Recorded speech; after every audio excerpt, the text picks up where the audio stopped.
All right. All right, all right. And let us begin.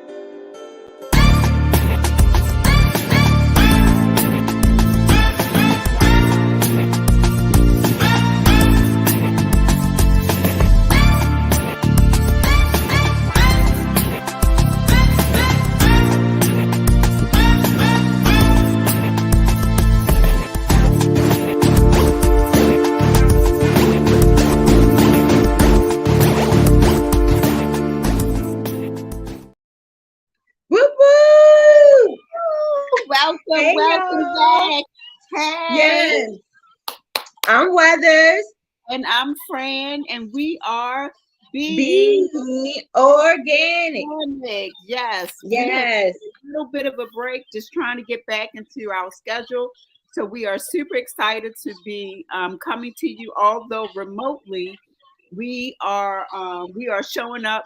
Could not miss today. Today is such an important day, and so yes, we decided to make sure that we were front and center for all things Dr. Martin Luther King. yes, y'all. Yes, y'all. And this is, how do I say, one of those holidays for me where it actually makes sense. Even though it's, how do I say, I didn't realize how highly he debated he was. There's a ongoing debate of of his overall character that happened. So it's good that there is a time where people collectively come together and give the respect where it's due. Absolutely, absolutely. And so, guys, you know the rules. This is an interactive podcast. We want to take this moment to tell you to please feel free to chime in. Our comments are open as we begin to just reflect on the legacy of Dr. Martin Luther King. I think it's the ideal, the perfect time for you guys to chime in. And so, Miss Weathers, you have a lineup for us as we start to go into the just rich, rich legacy of Dr. Martin Luther King, who would have been 94 today. 94. Oh wow, yes. Well, congratulations on that. Having a legacy lasting that long. I don't think that people really understand when they speak on and talk about legacy, what that really means, and what it looks like years, from when you were born, and from when you made your impact and from when you were actually alive. And I feel he has done that, from the I Have a Dream speech all the way to the different boycotts and we can go down the list. So many things that he's done that kind of set the stage and helped to kind of catapult that civil rights movement during that specific time. And to realize how long ago it feels that these things happen, but when you really look at them in a year span, it does not always feel like that long ago. So in 1955, that was when the Montgomery bus boycotts happened. He was, profound in that. We've seen and we've read, we've heard a lot about, those boycotts and, what they started and what they meant to us. The founding of the Southern Christian Leadership Conference, who helped and was behind a lot of the marches, a lot of the different places that you've seen him, they were a part of getting him there. They have listed, I think it's about 8 to 10 or more things, and we know that it's way more than that. They have the Great March on Washington listed. That happened in 1963. So from 1955 to 1963, we've got the Civil Rights Act happening in 1964, which many feel, and I feel like all probably feel, he was very pivotal in that particular voting type, of thing, because that's when we still, were just getting the rights to vote. If I'm not mistaken, we hadn't had them yet. Correct, correct. And if you just look Um, at the list that you've compiled here, and I would agree with you, it's definitely just a short list of some of his many, many accomplishments. but this in itself only spans 10 years. And Mm-hmm. when you think about a man that, that lived to be only 39, Wow. you could say that he really, really used or utilized a big His portion time. of his life for his causes that he believed in. Yes. Truly significant. So I think that speaks volumes to one of his accomplishments in 1964, not only the Civil Rights Act, but just winning the Nobel Peace Prize. Um, Yeah. Definitely worthy of someone who has just done so much for humanity. And I definitely would say he was probably one of the most recognized humanitarians of our time. Uh, Mm-hmm. he brought a lot into existence at a time that it was so greatly needed. So great. Yeah, and when a lot of people were afraid, a lot of people were afraid to speak, afraid to venture out, and Yeah. he was doing two things at one time. He Mm. was talking about civil rights, and he was talking about doing it peacefully. And for a lot of us, and I got mixed feelings on the subject, but for a lot of us, peacefully sometimes just does not feel like the way that we're trying to go. Peace, seemed, that seemed questionable back in the day. Well, let's look at one of his quotes. Man must evolve from all human conflict, a method which rejects revenge, aggression, Mm, retaliation. The foundation of such a method is love. And so mm. the speaks to his his approach of nonviolence and peace, His character, yes. his character, and I mean he he walked the walk, he talked the talk. And so Hmm. we talk about a time that was so just drenched in some of the crimes of America against the people. This man was able to make significant change peacefully. Yeah, yeah, So you fast forward, and we still, as a people, I think, strive for equality. We know about the redlining and some of our black men being targeted, and just numerous things that we still deal with in today's time. And I wouldn't say that our the way that we address them is always peaceful, but it would be interesting to see how a significant, I guess, march or approach towards some of these matters would be dealt with. yeah. Definitely like a boycott. Uh, Hmm.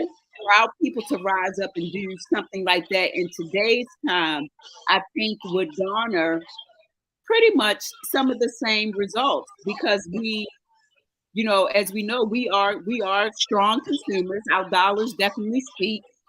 And so if we were to remove our monetary value from the Yep. market, I think it would put us in a position for a lot of our topics and concerns to be heard.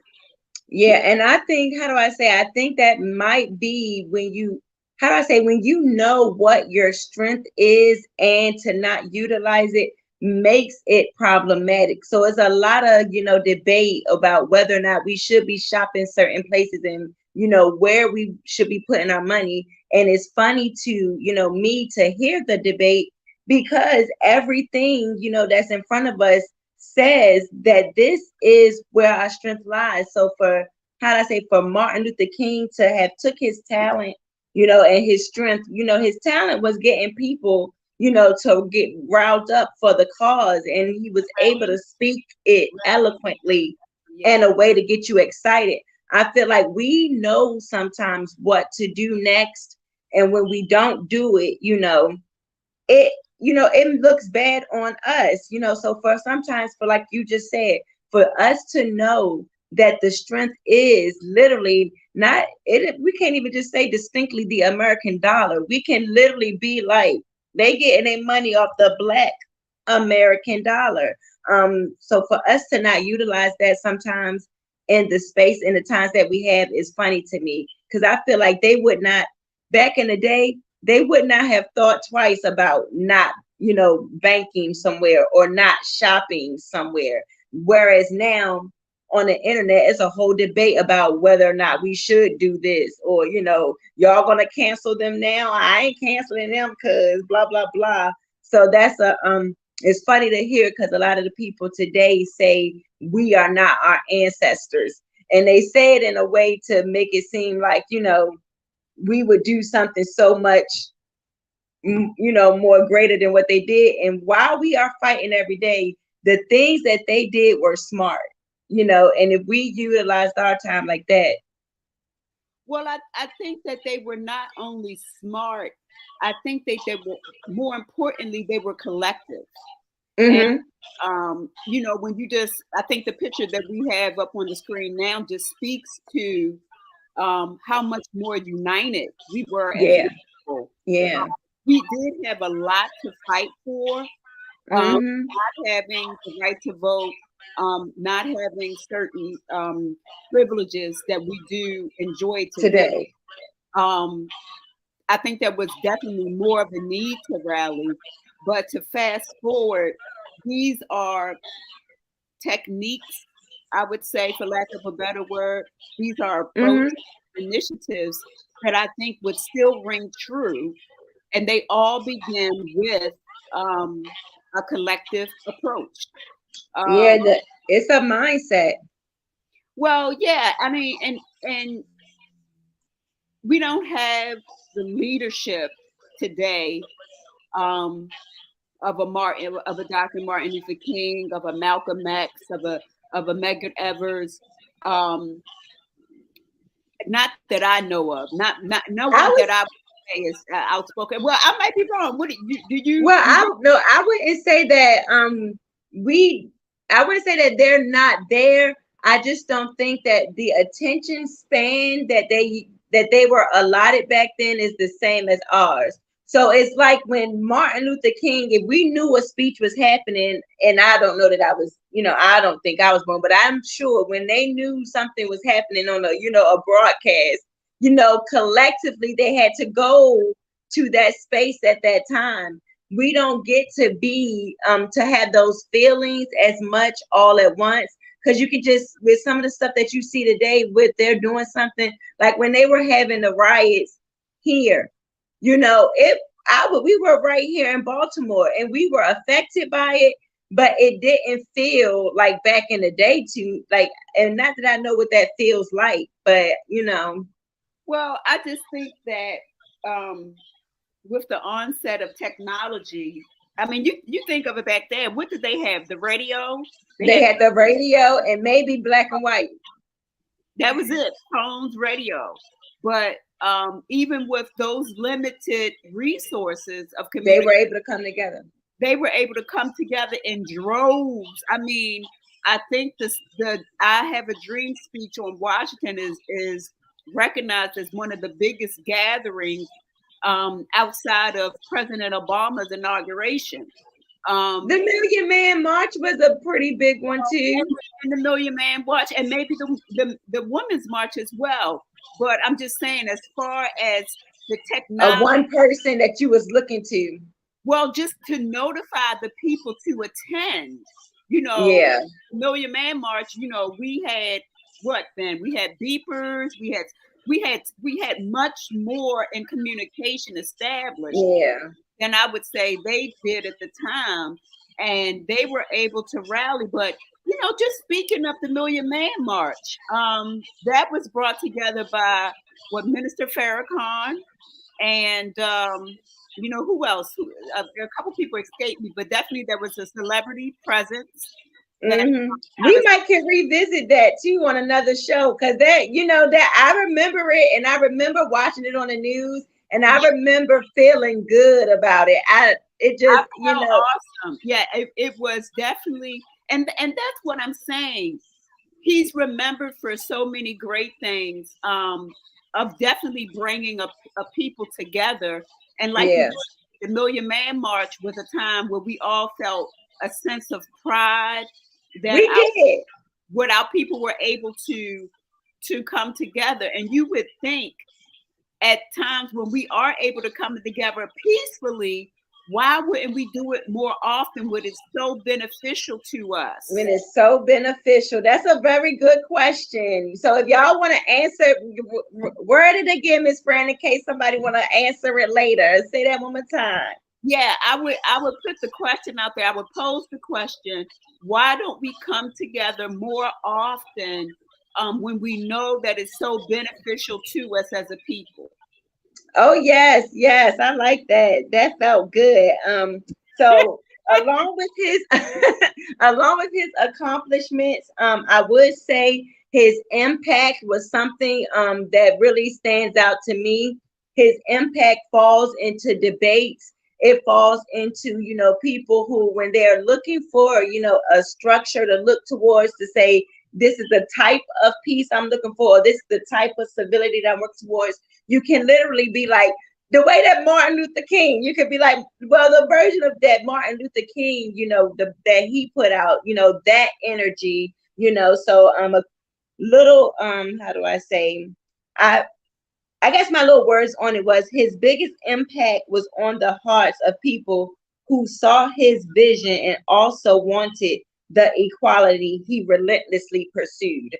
And so for me, I think, how do I say, I'm pro, because this happens, I'm pro Malcolm and I'm pro Martin. And I would say I literally started off pro Martin Luther King Of just course you because because I'm that person. I'm a lover, I'm a love first person. I tell people all the time, I might have a bad attitude, but I'm literally really. first.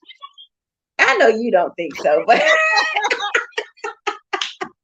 Okay. first, I'm a lover first, before we beefing, I'm probably gonna try to talk it out depending on who you are. But yeah. So his approach was, I'm team both, but his approach was would be my first choice.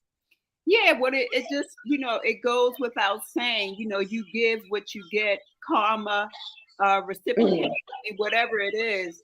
He gave out a lot of love, and he did it with peace and respect and integrity.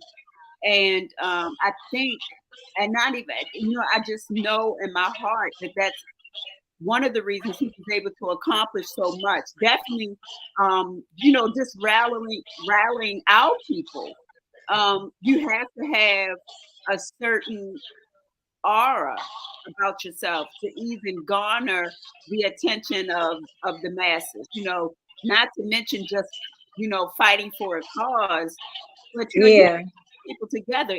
If you can imagine the boycott when he said, nobody rides the buses. You had people that walk miles to get to work, miles. Hmm. Do you Hmm. think that the same that would work in today's society? No, they got a million and one excuses why not. They Yeah, told them don't buy Gucci. They was like, listen, my baby shower coming up. Don't listen to me, y'all, but I'm just saying, yeah, that they had a different I guess I like how they thought, the beginners, the early civil rights people, they understood what they were walking into. That's what'll scare people a lot of times too, when you're doing the right thing and people are so opposite or so in opposition to you. That sometimes deters people from moving forward in the right way. Some people are afraid to, be confronted, even if they're doing the right thing. They knew that going forward, like they knew that they was going to be dealing with police that they was beefing with. They not just beefing with a regular person. They dealing with somebody that can actually do something to them yeah, and maybe get away with it. yeah, yeah. And I think that, of course we were not present during that time, but I think that there were definitely probably people within our race that objected to the marches and continued to ride the bus or whatever. But I think for the most part, definitely Mm-hmm. the initiative or the strike, if you will, was successful because of course they were able to overturn the rules and allow people to sit where they wanted to on the bus. And that's why there's still that, that heavy push, whenever something does arise, to boycott, to picket, to, march. There's a reason why people still, do those things, because, they had an effect. Yeah, but and I think that marches definitely represent a presence and a protest, um, Mm-hmm. or at least a position on a topic. But when you boycott, Mm. that is a movement. When you say no more of our dollars, no more of our funds, we will remove ourselves from this economy, that Yep. speaks volumes. And Mm-hmm. that is what drives the attention. And I just know that it's so easy. Well, I can't say that it's easy to do, but I just think that if you want the attention, if you want progress, you think back to the marches. Why don't you think back to the boycotts? And Yeah. we've seen little examples pop up every now and then. I think during was it COVID here in Maryland where we had a restaurant that wouldn't serve or did something, a crab house that did something, and people were Oh, I do remember that. right. And they, There were Black people running in the back still buying the crab. and yeah, yeah. So I think that those things happen, but I that was a perfect example of you know A time when it could have happened. unity. Stop it. We want to be heard. We're not going to give you our money until you do what's right. There's a new way to do that boycott too in our community. It is the alternative, and that is to buy Black.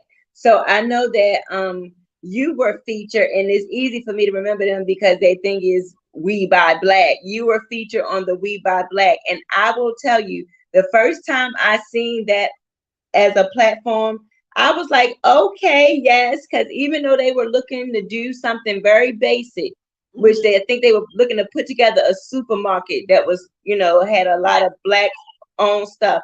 That Yes. seems like such a basic thought, but what it would take, to actually have that come about is where it would be, impactful. And I know that they're still out and about, but Yes. they just popped in my brain. I haven't researched them or nothing for the show, but yeah. Yeah. Sharif. I escaped his entire name escapes me my memory, but I know Sharif Yeah, you has done a lot by way of We Buy Black to not only rally Black businesses but represent them mm-hmm. way that there's a marketplace. There's a marketplace. Yeah. One of the common statements that you hear a lot is that we don't know where to find Black business. So he kind of took that as an Uh, opportunity to say, well, I'm going to create a platform where that's going to provide you the solution. I'm going to bring all these businesses together so you don't have to search for them. and it's going down right now too. He's doing a remarkable job. He's really There's a Black I business. haven't bought it. I haven't bought it yet, but I've seen the I think it's called True, the detergent. I think that was their platform was the first place I seen it, and I'm seeing it everywhere now. I remember when you were there, and just seeing it all the time. I know they was doing the kiosk thing, so he pop up, in different places.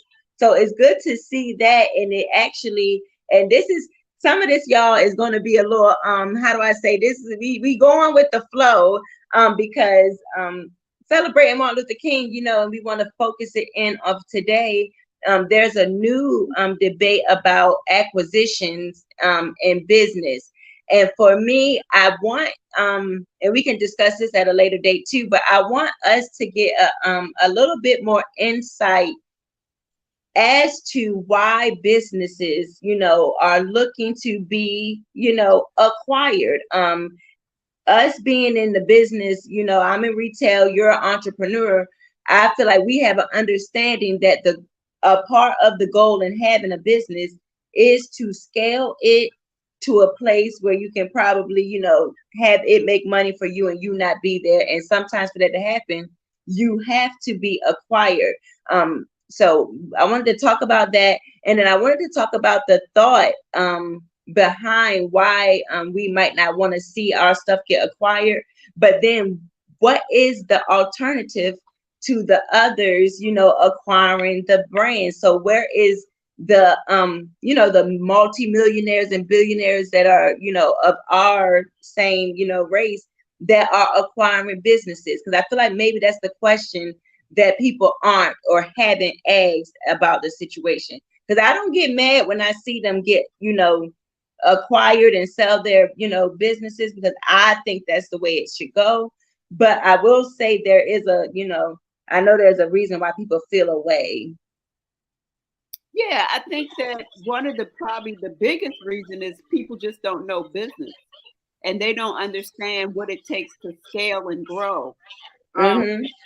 For instance, in my category, which is a beauty brand, there are really 7 major brands that own everything. And their division doesn't just stop at beauty; it also includes some food and other divisions. And so you think about, scaling to the point where you are covering not only the states, but international as well. It takes millions of dollars. Yeah. It takes a presence that's already established because, most people are not going to recognize who you are. You are. Yeah, it's the difference between, an indie artist going solo and selling tapes out of the back of his car, or being represented by a major record label brand. I'm listening. You can finish. They are set up really to market on a major level, and that requires major money. And so most businesses do position themselves to be acquired, but they will impose a caveat. And that caveat, for example, Shea Moisture did it. That caveat included establishing a fund to further finance other Black female businesses, which I think is phenomenal. So acquisition, he says, yes, I can be acquired, but you need to also give me 100 million or whatever it is, so that I can continue to do the work, my philanthropy that I'm interested in for my people. And I think that's just phenomenal, and that's the way to go. And I think it makes sense. And I would say with the most recent one, and I'm not going to drop no name. We can, because if we talk about it, we'll talk about it, more in depth. But the most recent one had me looking at people like, what do you want them, once they've gotten to, like, we talk about generational wealth, and I think a commenter put it the best for me. She said, how y'all going to talk about generational wealth and then be mad about how someone goes about getting it? And I think that felt right to me for what we were talking about, because we're talking about how business actually works. And so I know sometimes, and I think the biggest thing that we think is that it feels like when we are acquired or the businesses are acquired, it loses a bit of its personal edginess. So a lot of them say, like, when your organic products go, get acquired, they're no longer as organic. You know what I mean? Yeah, I mean, that's with anything. I mean, surely, there's a difference between scratch and made by hand and pre-made instant, right? Homemade grits versus grits in a box. It's different. It's just a reality. Yep. There are some things that are able to remain the same, but for the most part, science and technology is has advanced and is superior enough to duplicate processes and remedies and ingredients to produce very similar results. And so, Yeah. um, it's not going to taste like your grandmother's fried chicken, but it's still fried chicken on the plate. It's still going to be effective. It's still going to get the job done. But acquisition has its place. It has its purpose in our Yeah. definitely in our generation. There's And then I was you could do with that money. You could do a lot for your people as opposed to continuing to grow a brand with limited resources. And that's what I would tell any entrepreneur that's on their way to scaling up. Don't you listen to these people, baby. The funny thing about it is, I think we need to learn to do this more often. Before you judge or hop out there with that opinion, and you ain't never been in their shoes, I want you to stop and think about if the shoes were on your foot. It's so easy to say blah blah blah blah blah until you're in that space, because I've seen it happen. I've seen people tell somebody no to something and turn around and do the same thing. The one thing that I would say for sure is you cannot please everyone. So shout out to the small Black businesses that's trying to rise up, and that's rising to the who rising to the plate too. So shout out to y'all. As much as you can, keep it to the original product, do that. But at the same time, do you. Yeah.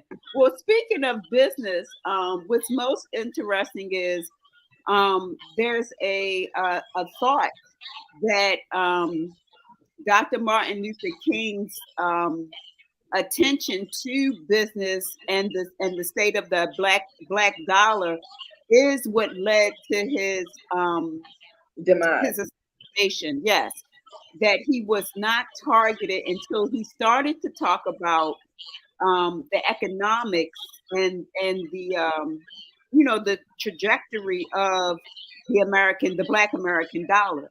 Did you have any comment or anything to say about that?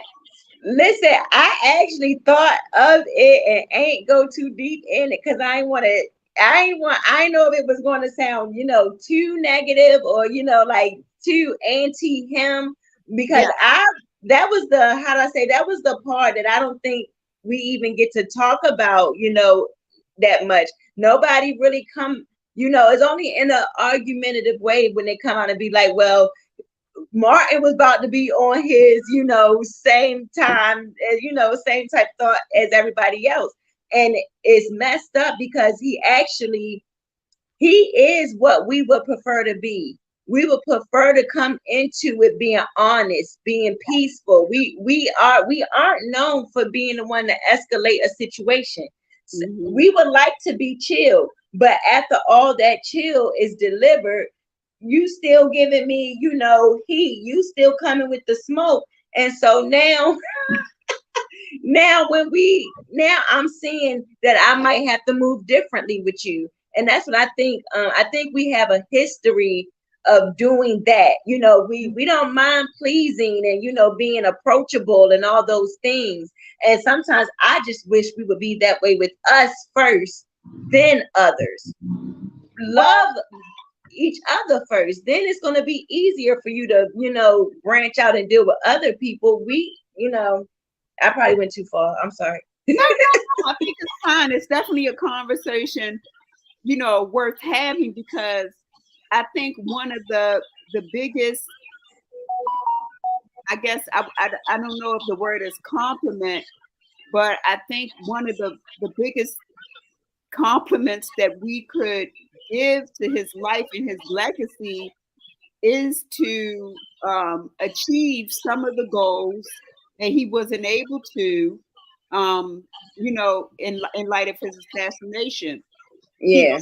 Talk about economics and pulling out And that should be something that we should continue to do in the hopes of reaching the potential of a united people, of Of a united, united people.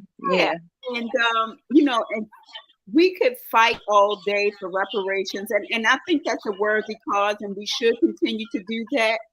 But it should not be the only fight that we have. We should learn to circle back around to community, to pooling our sources and resources together for a common Mm-hmm. good.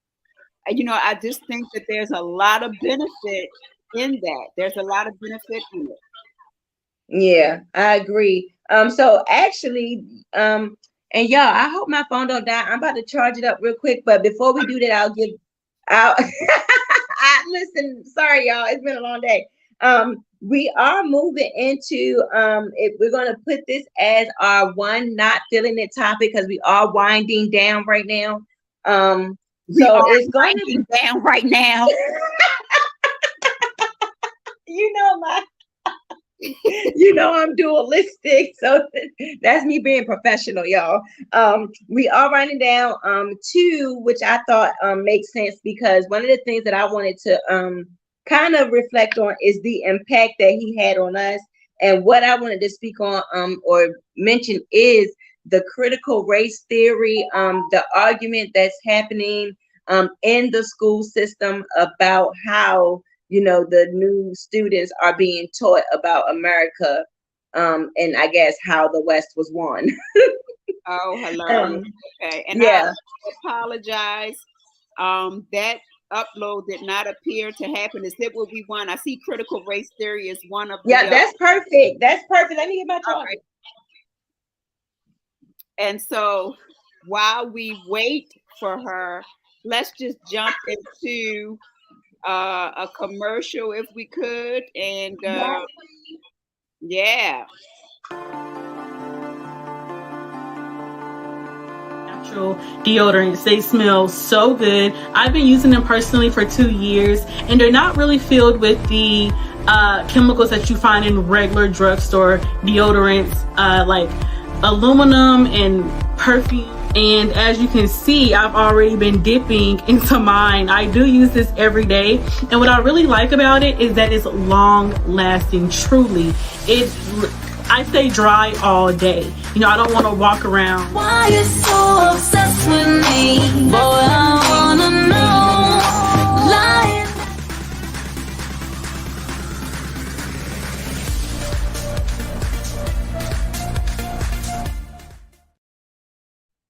All right. So that was I like that commercial. Thank you. It definitely was showing its age. We have it, or rather redid our label since then, but it was still good. The message still holds clear that freebie is a fantastic, effective product. So definitely back to you, Weathers. Take it away. Yeah, so I've been hearing about the critical race theory for a while now. Is one of the things that you can't turn your head and not hear about it. The biggest thing that I took away from my research today was we've always heard stories about how America came to be and those different things, but what they're trying to dive into is how it actually affects society. So we're talking about economics, we're talking about land acquisition, we're talking about home ownership. And a lot of the times I don't even think they go into these things that much in the educational system anyway. So to find it, Yeah. I'm about to say I don't remember all those fundamentals. So and because I haven't been in the school system in a while, if you are an educator and you know more than we do, please drop some info so that we can kind of have a understanding as to what's happening in the school system, because I think the school system is an important place. I do think these debates have to happen. The question is it helpful, who it affects? And the first part of who it affects for me was I don't know that I felt the empathy towards the situation as maybe someone would expect me to, especially me being a whole adult, right? But I was just thinking to myself, they're worried about half adult, hilarious. listen, as opposed to half adult. Because I feel like, you know, when those things, when slavery was happening, even segregation, when those different acts were happening, they weren't just happening to our adults. It happened to our children. Our children, a lot of the times, was on the forefront, you know, of a lot of, you know, the other civil rights things that happened. So when we're thinking about, you know, you're telling the story about what those effects, you know, actually are, I don't see why we would be trying to, how do I say, be super sensitive to something that's a fact. Well, I think there's a lot of different ways to look at that. There's a lot of different ways to look at that. What I would say is that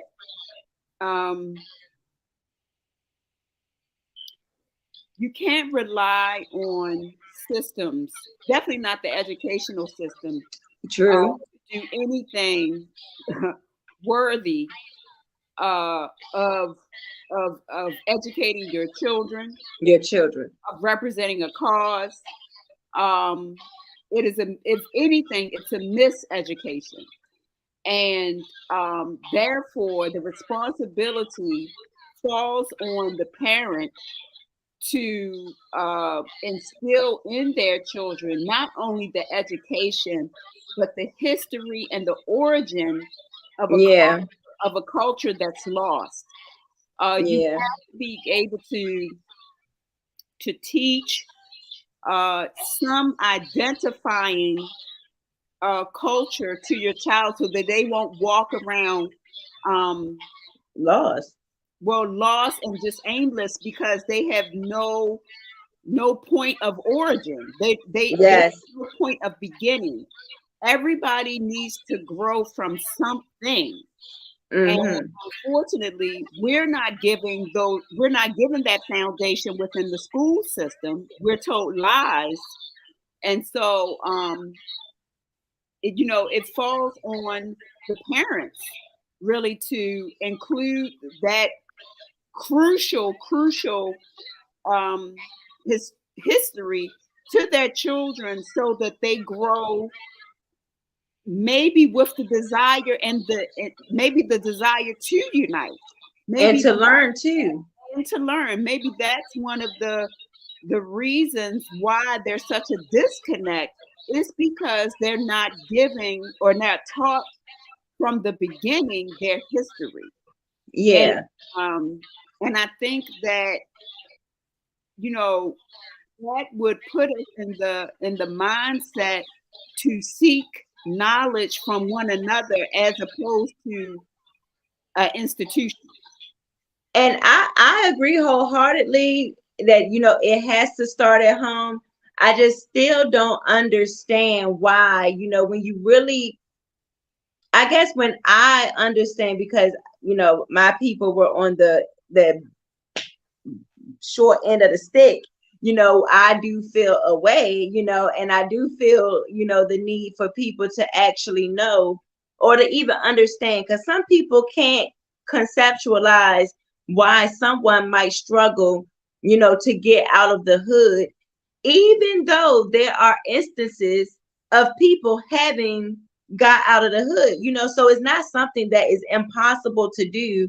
But I don't think if you don't understand all the factors of how something like slavery, how it dwindles down, and how it gets stuck in the minds, and thoughts of generations, you wouldn't understand, because it would just look like from the outside looking in, oh, if you really put your foot, if you really try, and if you really, put your foot forward, you'll do it. That's not always the case. And more times than not, the person who has made it out actually had that moment of clarity and or how do I say inspiration or a push to help take them to the next level.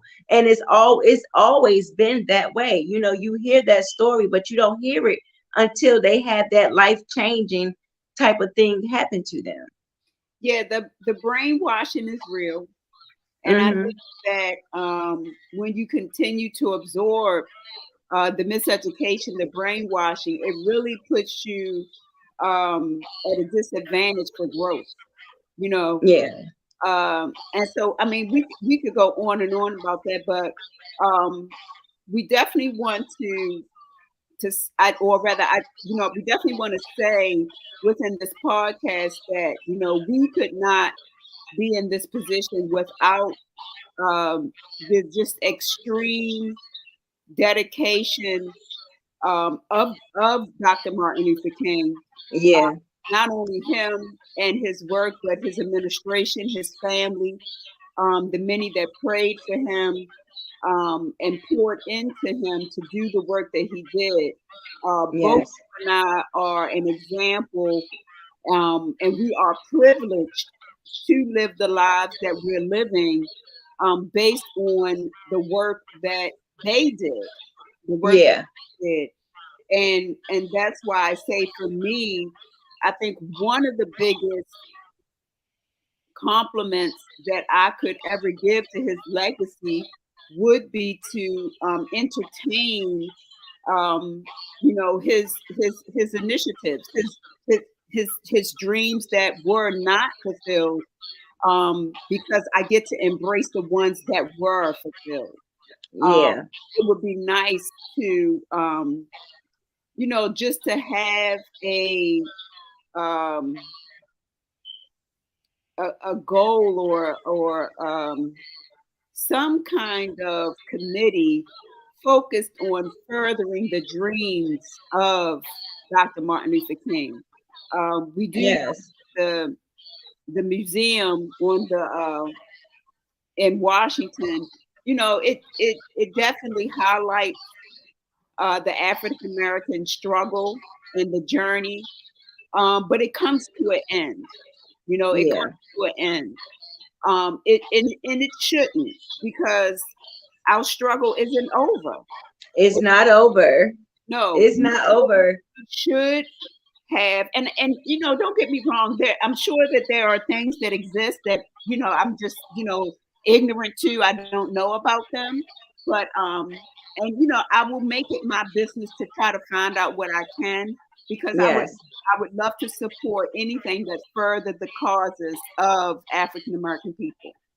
Yes. And y'all, if y'all have, again, y'all already know what it is. If you've got more information than we do, feel free to come back, drop it in the comments.